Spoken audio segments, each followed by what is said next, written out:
Lockdown से पहले गीता के घर का नजारा कुछ ऐसा था कि रोहन ऑफिस जाता था और शिविन स्कूल।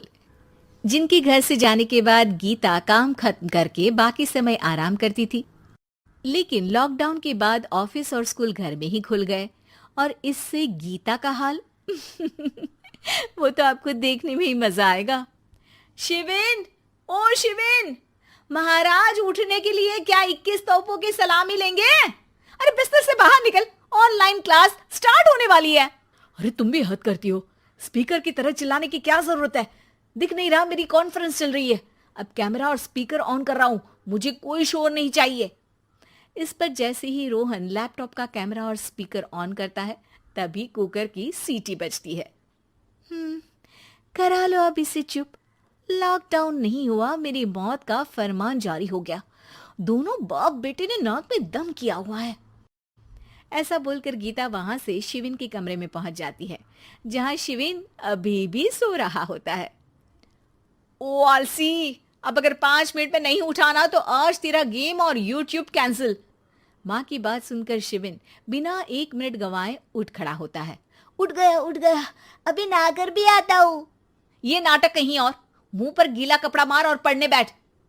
शिविन की ऑनलाइन क्लास स्टार्ट हो जाती है, जिस पर गीता उसे वहां बिठाकर रसोई में चली जाती है। थोड़ी देर में उसे कमरे से कुछ आवाज सुनाई देती है, जिसे सुनकर वो कमरे में वापस आती है। हाय राम, तुझे क्लास अटेंड करने के लिए बोला था, कैमरा ऑफ करके बिस्तर पर नाचने के लिए नहीं बोला था। मम्मी मुझे कुछ समझ नहीं आ रहा, आप बाद में पढ़ा देना ना। वैसे भी अटेंडेंस तो लगी गई है। हाँ हाँ बेटा, जरूर बन जा। तू अभी से हम सबका बाप बन जा।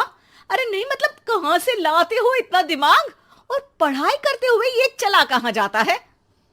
नाइस क्वेश्चन, दिमाग से पूछकर बता दूंगा।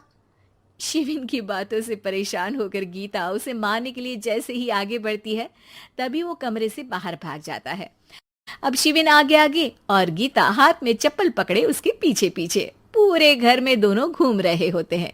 इसी बीच वो रोहन के पास पहुंच जाता है और शिविन को मारने वाली चप्पल रोहन के लैपटॉप पर जाकर गिरती है। ओए माँ! मम्मी, अब पापा को चप्पल मार रही हो? वो आज तक के रिपोर्टर, चुपचाप जाकर क्लास अटेंड कर ले, नहीं तो अगली तेरे पीछे लगेगी। इस पर शिविन वहां से चला जाता है, जिसके बाद रोहन गीता से कहता है, इस सर्कस के लिए कुछ बोलना चाहोगी? अरे क्या करूं, जब से तुम दोनों घर में रहने लगे हो घर अपने आप ही सर्कस बन गया है और मैं तुम्हारी नौकर। कभी बेटी को संभालो तो कभी बाप के नखरे उठाओ। इन्हीं सब उथल पुथल में दिन बीतते रहते हैं, जिसमें हर रोज घर के अंदर कुछ नया सियप्पा खड़ा मिलता है, जो ज्यादातर शिविन और रोहन के ऑनलाइन स्कूल और ऑफिस से रिलेटेड ही होता है। एक सुबह, शिविन चलो उठ, आज की क्लास जल्दी है। कैमरा ऑफ करके आप अटेंड कर लो। अरे ऐसे छित्तर पड़ेंगे, दादी नानी सब एक साथ याद आ जाएंगी। गीता की लाख मशक्कतों के बाद क्लास तो खत्म हो जाती है, लेकिन उसके बाद शिविन फोन इस्तेमाल करते हुए इंस्टाग्राम रील बनाने लगता है। रसोड़े में कौन था? तुम थी, मैं थी, कौन था? कौन था?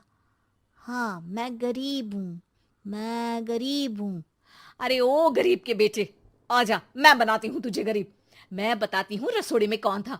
पढ़ाई करने बोलो तो इनकी माँ मर जाती है, और ये पागलपंतियां जितनी मर्जी करा लो।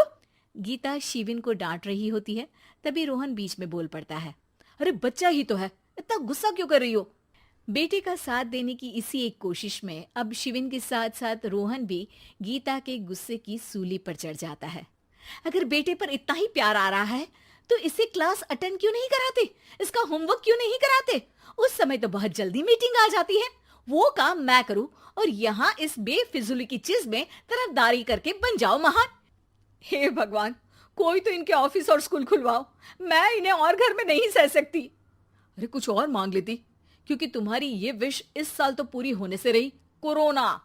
हाय नास पिटे ने जिंदगी ही बर्बाद कर दी। खाए कोई पचाए कोई, कल मुझे चुन चुन कर सबको मेरी बद्दुआ लगेगी। उन्होंने दुनिया का और इन बाप बेटे दोनों ने मेरा जीना मुश्किल कर दिया। गीता वहां से चली जाती है, जिसके बाद रोहन शिविन से कहता है, अरे तुम्हारी मम्मी इतनी भड़की हुई क्यों है? आपकी वजह से पूरा समय घर में रहते हो और उस पर कोई काम कराने की जगह बस ऑर्डर देते रहते हो। अच्छा बेटे, सारा इल्जाम मुझ पर, पूरा दिन तो वो तुम पर ही चिल्लाती है। हाँ, मतलब दोनों का 50-50 है, कुछ करना पड़ेगा। वो कहते ना, make the best out of worst. I have an idea. वैसे तुम्हारी माँ सही कहती है, बहुत जुबान चलाने लगे हो, कम बोला करो। अगली सुबह रोहन और शिविन अपनी गलती को सुधारने के लिए गीता के उठने से पहले घर का आधा काम खत्म कर देते हैं, जिसे देखकर गीता खुश हो जाती है और फिर बाकी बचा काम वो तीनों मिलकर पूरा कर लेते हैं। जिसके बाद अब वो सब मिल बांट कर हर काम में एक दूसरे की मदद करते हुए लॉकडाउन का मजा लेने लगते हैं।